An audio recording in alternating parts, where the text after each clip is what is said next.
बेटे क्या हुआ था? आपका नाम क्या है? हैं? अमर खलील। बेटे आप किधर जा रहे थे? गाँव। कौन से गांव? बोले वाले गाँव। बूरे वाला गांव। आपके पापा खलील थे, आपकी मम्मा का क्या नाम है? नबीला। नबीला। और कौन था? पापा का दोस्त। क्या नाम उसका? उसको सारे मौलवी मौलवी कहते हैं। मौलवी मौलवी कहते हैं। आपकी बहन कौन थी, बड़ी थी? रिब्बा। रीबा। और आप जब इधर पहुंचे हो तो क्या हुआ? और मैंने क्या आया था, डाला उन लोगों में फ्रेंड की। पापा ने कहा पैसे ले लो, मैं माफ़ कर दो, फायरिंग ना करो। उन्होंने बाहर सुने लो, मैंने फायरिंग किया बस। हम्म। वो तो फायरिंग करते रहे।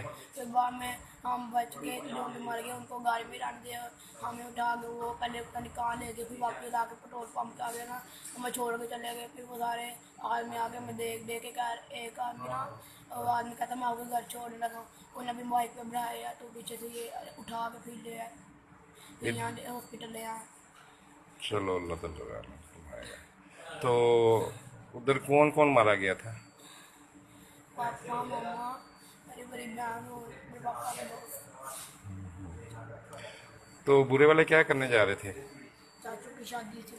कौन से चाचू की? चाचू रिजवान। रिजवान की। गांव का पता है बुरे वाला कौन सा गांव है? बस बस नाम ही आता, अंदर अंदर सा नहीं पता, अंदर से। अच्छा। चलो ठीक।